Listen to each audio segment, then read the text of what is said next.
everyone, and very happy here to share with you our work. And today I'm going to be discussing about trends. So in the past videos, I think you guys have got some knowledge about how to do with scenario planning. Hope you guys can try it on your own. And today I'm going to just share two trends that our group have been discussing about that we think will be relevant in the near future. So everybody knows scenario planning is like storytelling that we try to predict the future given the scenarios, given this kind of interactions between different factors, making forecasts related to them. So it's pretty interesting. But we have to try to put scenario planning into real life practices, even though we might not be business owners, you might be, you might not be. So definitely we should make some predictions about the future. So this is two predictions our group have been making on Monday. So during our class on Monday, during our recitation, we chose these two trends that I think will be relevant. So the first trend starts with actually artificial intelligence and its involvement in performance evaluation and human resources. So everybody knows about human resources, basically the management of this workforce, basically about organizational structure, basically about occupations, redundancies, workers' welfare, workers' productivity, and this kind of miscellaneous things together. And everybody also knows what is performance evaluation, which is how the human resources perform in your particular business, your enterprise. How is their productivity? What's their quality of work? What's their commitment? So it is pretty hard to evaluate before, and before we have artificial intelligence, the way we did, the way business will try to evaluate the performance was by just basically rating, kind of rating or a employees looking. So in this method, just by direct examining the workers' productivity, actually has created some problems. So the first problem is actually that it's unfair because sometimes without technology, the superiors, which are those people having higher positions than you, may be unfair to you, maybe only fair to those particular people they like. So they kind of want to give a raise to those people rather than they want to raise this people who are working hard but not someone who is in favor of it. So and also artificial intelligence is help us to better measure the work during circumstances like the pandemic, and it is much easy as it actually solve the amount of work that a superior has to do, so they can focus on decision making, focus on these more important things to do for the enterprise rather than kind of spending too much time on giving raise, deciding who to give certain bonus to the particular customer, to the particular employee. But however, what is to keep in mind is even with artificial intelligence, sometimes we cannot only use number, which is our quantitative information, to determine the productivity because for some jobs they do not really produce anything, but they actually contribute a lot to the company, like CEO. It's hard to measure just by number. So definitely, the evaluation can be completely objective using this technology. It has to be a combination of objective and subjective examinations and appraisals in order to come out and finalize a score for a particular employee. So we think that AI will start with some design algorithms. So such as, and everybody may know PageRank. So PageRank, now a lot of enterprises are applying PageRank in social media evaluation for their market research. So they look at the comments made by people, they look at these ratings, they look at these articles written by people in order to determine whether they have to enhance on a particular field of the company. So everybody may know the PageRank, and it is actually pretty useful for many enterprises that is developed by Alphabet's founders Larry and Sergey. And probably you guys also know Random Walk. So Random Walk actually something also implemented in a particular application to actually find out people's opinions, people's feedback, comments on a particular enterprise. And also Lee algorithm, and I don't want to go too deep. There are a lot of algorithms in the market today, and if you're a comp science enthusiast, you might know a lot. And there's BFS and DFS. Okay. So these AI-driven systems with algorithms in cooperation are capable of analyzing the performance of the employees to give them a productivity score. So this idea is pretty interesting. So in human resources now, we can actually use AI to give a productivity score that actually contributes to the evaluation of a particular company. So for instance, the company has to decide on how much salary to give. They have to decide on the bonuses. So they need certain number to kind of act as a benchmark to decide who to get more bonus, who to get less bonus. So it's kind of a well indicator. It is a useful indicator for the businesses. And moreover, it also corresponds to the trend of remote working. As I talk about, this course actually happens. This one course happens inside this COVID-19 pandemic, and everybody knows that human resources is actually pretty difficult to actually measure it, to gauge the performances of the employees during this particular period, because sometimes we don't know how much of the workers contributed. Although we might be communicating with certain platforms like Zoom, but we still can't see the employees directly. It's pretty hard to actually supervise employees, although we are capable of delegating some tasks. So when we have employees access their computers, they access the VPN of the company, then as a superior, as a person in the management department, you are then able to actually monitor your workforce by looking at data provided by the database that is directly linked to the laptops, to these computers of your employees. So this actually, and my group may have emphasized about that, this AI's help in remote working actually helps, as many workers have been experiencing problems in motivation, concentration, and recognition. So here I want to share something that you guys may know about, that is Maslow's hierarchy of needs. So Abraham Maslow is a famous American psychologist, and he basically proposed this pyramid, which they call the Maslow hierarchy of needs, and he has basically ranked the needs of the human resources in levels. So it starts with actually safe environment. So employees want a safe environment at first. Actually start with physiological needs. So basically your place have to allow them to have a basic pay, to pay their rent, to pay their education for the child, to pay for their food, water, and clothing, and things like that. So this is physiological needs, and the work has to be safe. And then it's more about the work environment, about the hygiene practices. Also, you can argue it's about safety, but then it's mostly about how nice is a working environment, whether it is acceptable. And then the top three levels actually start with socialization. So basically something like you have to socialize, which this is a drawback during this pandemic. I know it's hard to fix. During the pandemic, socialization has been a problem.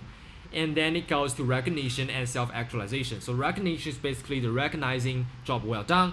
So basically that means if you actually work hard, your employees will be able to see you are working hard. You get the chances for a raise. You might get a chance for your bonuses. And then the last step is actually self-actualization. Basically means you might have the potential to get a raise. You might be leveraged to a new position, higher position with bonuses, with more responsibilities and reward. So this is Maslow's hierarchy of needs you guys may know about. So basically, this thing about this AI implementation in human resources helps them to have more motivation in terms of mostly self-recognition. So after self-recognition, their ultimate goal is basically self-actualization, which means after people recognize their job well done, they get the chance to have leverage into higher position. So that is also possible. So this is about what we think, that AI doesn't only help employees saving some time, increasing the efficiency, but also it actually helps employees, not only employers, but employees actually are more motivated, especially those Series X and Y employees. So just mentioning X and Y, now we're going to discuss about McGregor Series X and Y. So when we discuss the trend about human resources, we have to keep in mind in those experts. There are a lot of experts in the field of human resources who have proposed a lot of variety, a range of different series and proposals on human resources management. So a interesting fact to tell you guys is Professor Mario Guellen said that 34% of Americans have the potential to work at home. So this is interesting. That means it's possible. We have 1/3 of our nation's population that are possible to work at home, and actually a more interesting fact that the people already work at home, I think it's about 15%, and under this 15%, about 85% work at home, and 4% actually work like coffee shops, work at libraries, those places. But actually that means we have 1/3 of the population capable of working at home, which is a nice number, not bad. But also it may create some problems because the lockdown measures definitely disabled more than 34% of our population to work on site. Okay. So artificial intelligence can boost work efficiency by monitoring the workforce. And so now we have McGregor, Series X and Y employees. So X employees, basically those people who are work more committedly on the AS monitor. So these people may also, under Series X, we still have different categories of workers, but definitely Series X means these workers are not so motivated as those people who are naturally liking work.